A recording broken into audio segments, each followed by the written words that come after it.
Menemah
rinenggo kahormatan ingkang tanpa upami. Nuwun para kadang pamirsa sutresna budaya kakung miwah putri ingkang kinurmatan. Ngaturi sugeng siang saha sugeng pepanggihan kalian keluarga ageng sandiwara ketoprak Wahyu Manggul ingkang dipun pimpin panjenenganipun Bapak Mogol kanthi alamat Desa Tanjung Sari, Kecamatan Jakenan, Kabupaten Pati, Bumi Minatan. Sasampunipun panjenengan sami kasugoto tari gambyong minangka perwakaning pagelaran ing siang menika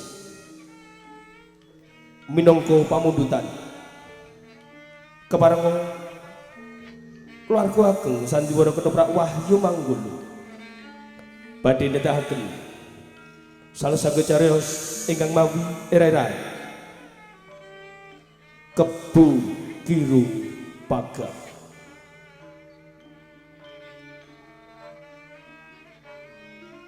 Dalang sarta pedapuk katindakan Rangga Mas Anom Suharyanto Dewan Sutradara katindakan Rangga Mas Aji Soko Asisten Sutradara katindakan Adimas Eko Pranoto Ewan dene pangeprah ingkang dipun tindakaken Bapak Suhardi.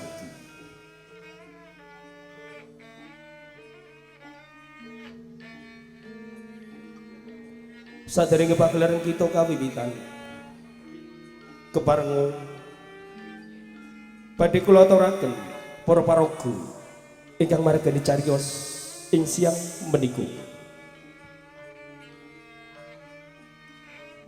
Atekan sepisan gambaraken wonten kapen ewan bedingi penewu sangga buwana isih menika kaparagani Rangga Mas Anom Suharyanto Mudim Bakri saking Mulaan ingkang dipun paragani Rangga Mas Andi Suratmin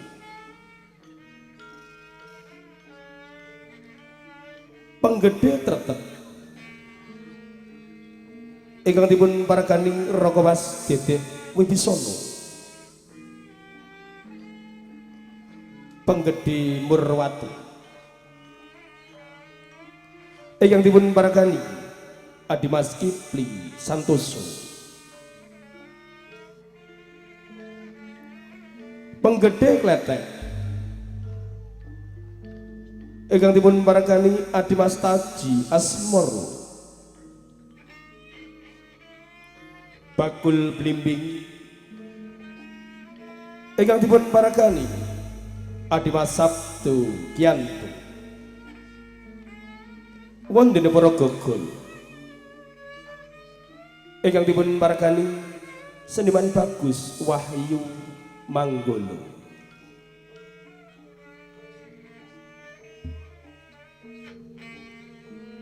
kelir salajengipun gambaraken wonten ing Desa Plalangan Nyai Guntari isih menika kaparagani Nimas Puput Jarmiati Guntoro ingkang dipun paragani Rangga Mas Andi Prasetyo wondene para kanoman isih menika kaparagani seniman Bagus Wahyu Manggolo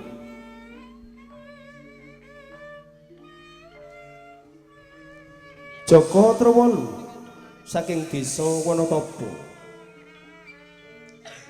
isih menika kaparagani Adimas Bagong Sutrisno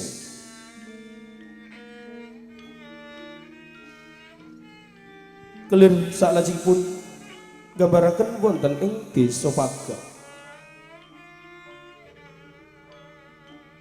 Kebo Giri. Ing siang menika kawaragan Raka Mas Aji Soko. Bojo kabaragani Mbak Ayu Sri Poncowati. Wanara Sari ingkang dipun paragani Mas Diah Maharani wondene Ki Pesek saking Telanaan. Ing siang menika kawaragani Raka Mas Imam Sarjono.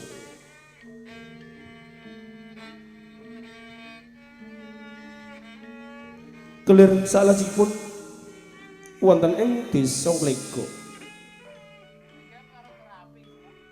Sigo Gati. Ing siang menika kawaragani Bapak Begek Ariwarsitu. Bojo ingkang dipun paragani Dimas Menik Widyawati wondene Serondol. Ing siang menika kawaragani Dimas Tata Wulandari. Repat utawi dagelan ingkang badhe nglipur manah panjenengan sami. Panjenengan badhe dipun pelawak-pelawak Wahyu Manggolo katindakaken Cak Sariman, Cak Sendor, Adimas Rokin sarta Bapak Mogon Emban katindakaken Siciup Arum Somplang kabiyantu Siswa Indah Kalola.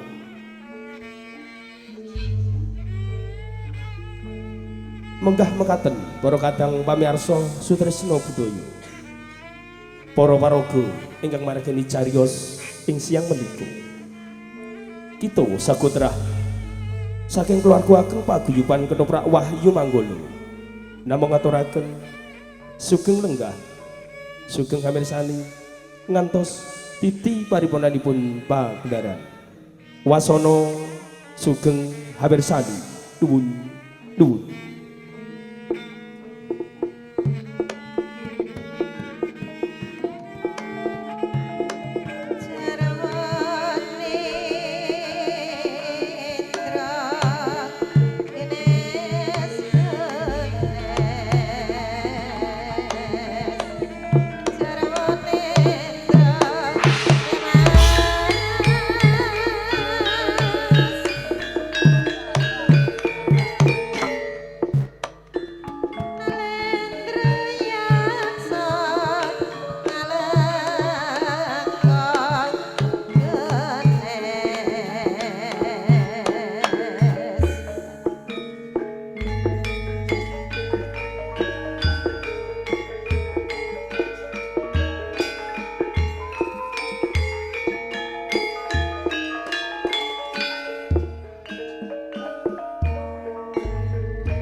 mangsa diganti barang ben ora ajeg. Ngiras pantes kanggo sinau. Kersane mboten bosen. Iki nek sesuk-sesuk nek diganti rada angel neh malah apik. Nggih. Sae. Pegede tretek. Sabda dalem sang penewu sangga buah. Ora Basuki to munggah ning bedingen pikantuk berkah pangestu panjenengan. Anggen kula sowan Rahayu. Mudin Bakrim kuwi ya. Wonten ing dusun kula nembe kemawon boten beres. Lho, sebabe apa? Kathah tiyang mati. Kula niku sebagai mudin. Pitung dina pitung bengi entene mung lek-lekan rahayune kula dipun ganjar bagas waras bekti kula konjo. Iya. Lah pancen kewajibane mudin kaya ngono. Nggih. Sing nampa bayaran sampean. Lah mula kuwi. Penggede kletek piye? Kula? Kahanane kletek piye saiki? Saderenge matur kula ngaturake sembah pangabekti mugi konjo. Iya. Wonten desa kula kletek menika nembe panen gedhen-gedhenan. Iki. Ketoke kok mathuk iki. Nggih. Cocok panene apa iki? Panen bako. Oh, tak kira polonge. Panes banter niki. Wah. Reganipun dhuwur, larang. Yen kaya ora bisa kanggo nyukupi kebutuhane kabeh. Nggih, dikumpulke kangge kas negara ugi. Kanggo mangun desane ya. Nika leres kanggo penewu. Penggeding gendol iki piye? Nggih. Lah desamu panen apa? Desane kula mboten panen. Lho. Panen. Ajeng panen pripun mangsa ketiga, mboten wonten toya. Lah wingi ana sing kandha jare panen kenthang. Kentange pun mboten panen. Dipun ganti. Ganti apa? Lombok. Lombok nggih mboten panen. Iki kabeh rak do Bagas Waras to? Bagas Waras. Iki dodol ini sambi kala. Keng baku kuwi awake Bagas Waras. Nggih. Arepa ana kahanan apa wae yen awake kuwarasan mengko bisa merantasi gawe. Nggih. Iki penggede wis padha munggah kabeh ning kapenewon apa durung iki? Kok wonten setunggal. Wis wonten setunggal. Wonten tapi wajib sowan menika wonten petinggi sing estri nika lho. Sik. Petinggi waton iki, petinggi Balangan. Alah, Nyai Guntari. Nyai Guntari. Nyai Guntari dereng marak sebo. Lah, ndoro penewu. Kira-kira ngertimu wis pirang pisuanan ora munggah ning kapenewon? Iki manut petung kula. Kok ping 3 niki? Wis ping 3. Nggih, ping 3 niki lho. Kadose yang ngono ya, Den ya. Ping 3 pisuanan mboten marak sih. Kira-kira apa kabeh para penggede iki ngerti ana ing Pelalangan lagi ana apa kok nganti Nyai Guntari ora ana munggah ing bedingen. Wah, ingkang dados penggalian lak niku. Nek kula niku ngertos piyambak.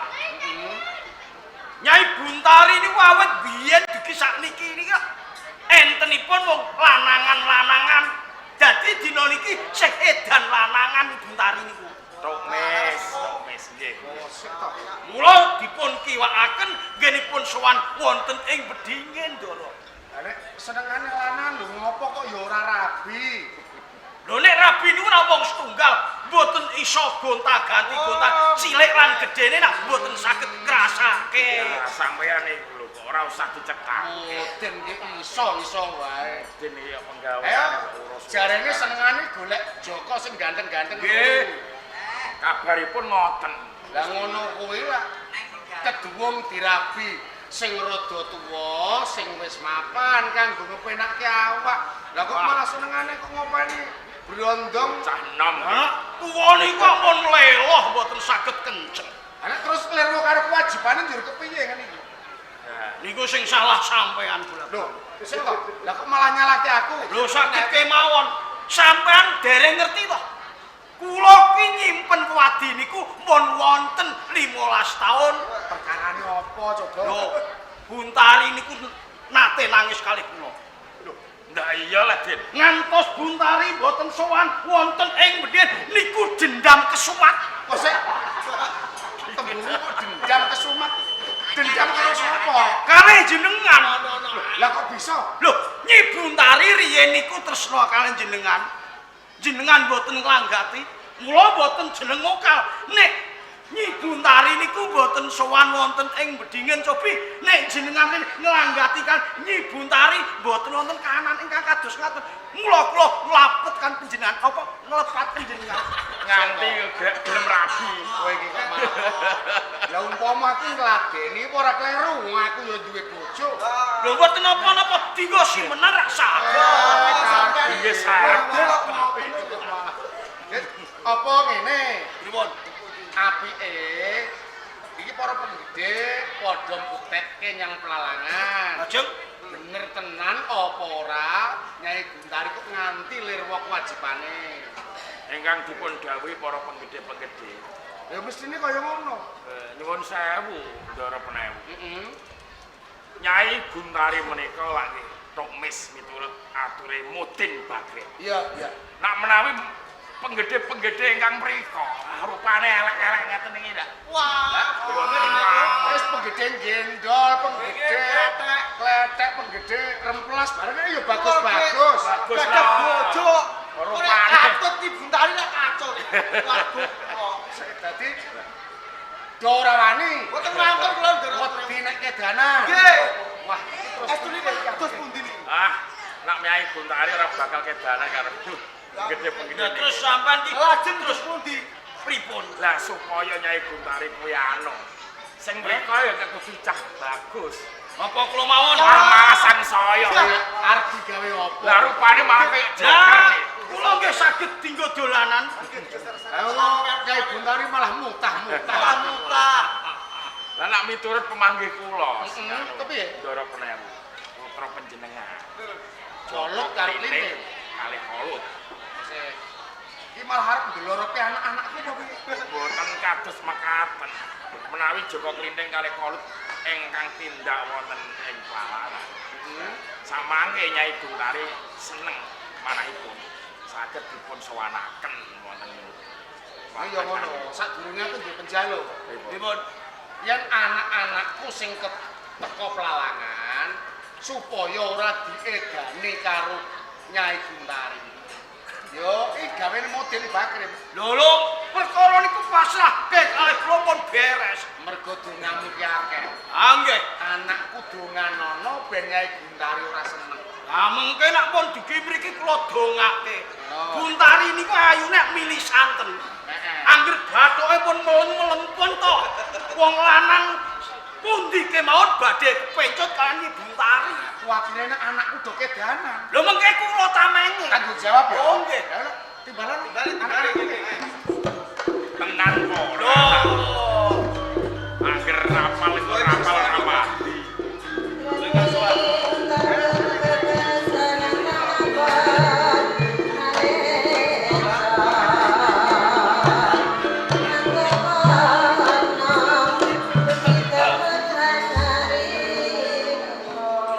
Joko Kolut lan Joko Klinting. Mesine kaget katimbalan marak ana ngersaning Rama. Boten sisip nembe kemawon kula niku leyeh-leyeh. Jalaran tindak dawuhipun Kanjeng Rama supados madhap wonten Karang Pradesan, wawor lan kawor para kawula-kawula kang mapan wonten ing gendol, letek sak kiwa tengenipun. Iki mergo wonten datengipun bebau ingkang putra kapurih suwan wonten nesa panjenengan. mergono wigati kang bakal tak kandhake. Lajeng menapa wigatosipun? Wis ana telung rambahan. Iki para penggede padha munggah ana ing Bedingen, ana ing Kapenewon. Nanging ana siji nganti dina iki dhewekne ora nate munggah netepi kewajiban ing Kapenewon. wonten salah satunggaling penggede ingkang nirwu ing kewajiban minggah wonten ing kapenewan bedingin sinten Ora liya penggede Pelalangan Nyai Guntari. Nyai Guntari Nah, mergo usuling kabeh para penggede iki do ora saguh umpama nak yenake nyang Pelalangan. sebabipun menapa Wis dong rumangsani tuwa. oh ngaten Manut kabar Nyai Guntari kuwi manute nak karo bocah lanang sing isih enom tur bagus rupane. Ki mudeng bakal saged yen kami tesih enom wonten. Wah. Enom rak dhuwure ngisore wis gapuk. ampean niku lho saya gojek terus iki Pak Wong taksih imut. Kuwi lak dimut. iki kesanipun Kanjeng Rama kan Rama utusan marang sira sakloron teka nyang Pelalangan. Tanjihke apa sebabe kok ora netepi wajib munggah ing Kapanewon. oh ngaten nggih ngestaken dawuh Nanging sadurunge merga Rama iki kuwatir. Biasane Nyai Guntari nek ngerti cah bagus rak kedanan. nggih terus Yen ora Nyai Guntari sing kedanan, mengko bocah lanang sing katut. Lah niku sing rasiyane Nyai Guntari kok ngedap-ngedap sanget Mulane kok kuwi. Ben kowe mengko sing ora kedanan karo Guntari. Iki njaluk sinau karo lek mboten bakre. kula kedah dipun suwuk riyin nek kula niku ngerti ngelmune pengasihan Nyi Guntari niku Jala Sutra.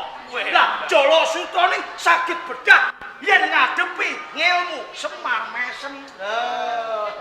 Nyai Guntari menika gadah pengasihan Jala Jala Sutra Sutra anggere mlebu jalane Mboten Nyi saged Guntari. tolak. Ora iso metu. saged mambeng kalian Jala Sutra kala wau kedah ginakaken pengasihan Semar Mesem. kula niku mboten Mboten mireng lho. Kami puri. Mriki jenengan kekalih. panjenengan suwung Oh nggih. Nuwun sewu nggih, Ndara. Ya ora Niki apa-apa. kok kula mboten lali lho. Ben selamat anakku ben selamat. Kados pundi? alon-alon mawon kersanipun kula niku gamblang Diwiwiti saking sing gendah-gendah. Amitabha. Amitabha. Sik kleru. Ki biyen aku sih ngrasuk agama Buddha, saiki dadi modern ngrasuk agama Islam. ngoten nggih Bismillahirrahmanirrahim. bismillahirrahmanirrahim Assalamualaikum salam. salam salam Mata ajiku si Semar Mesem. mata ajiku si Semar Mesem Mut aku inten mut. Wonten kula keloloten. niku mboten nate Iki rapal. oh niki rapa Nggih. nggih baleni malih Mut aku inten mut-mutaku iten manjengo ana pilingaku kiwa lan tengen. manjengo ana pilihanku kiwa lan tengen Sapa sing nyawang kegilang? sapa sing nyawang kegilang Apa meneh sing nyawang apa si jabang bayine Nyi Guntari? apa meneh sing nyawang si jabang bayine Nyi Guntari Aja adus-adus nak aku aja suwe aja banget bantere sithik ngono niku kejimulan Aja adus-adus. aja adus-adus Pun pas larang banyu niki yo. Do bantah iki to. aja adus-adus Nak rung aku sing ngedusi. rong aku sing ngedusi Aja mangan-mangan. aja mangan-mangan Nak ora bebarengan lawan aku. nek ora bebarengan Aja nganti turu. aja nganti turu Nak rung tak keloni karo. Mo. Ayo dolanan kok. pripun Iki rapal kok nggih. Rapal. Rapal. iki mau turu pripun Aja turu-turu. aja turu-turu Nak urung tak keloni karo aku. nek urung tak kroni karo aku Edan saking kersaning Allah. edan saking kersane Allah Nek panjenengan ajeng ngancekaken bumi ing Pelalangan, jenengan dipun rapalaken ngejlok lemah ping 3 Nyi Guntari boten wonten napa-napane. tur po lho napa kabiasane Semar Mesem niku kira-kira mandi Tak sake wong 2017 ketut karo aku. pinten 2017. Seneng kali sampean. sampean tak pripun Seneng kali sampean. Lho ya Mo. sampun terang trawoco dawuh panjenengan kepareng kula nindakan pakaryan. Nanging aja lali. Ngandel yo perangane penggecelan para bau. Para bau. Arep dolane, arep. Krama Satria Kasur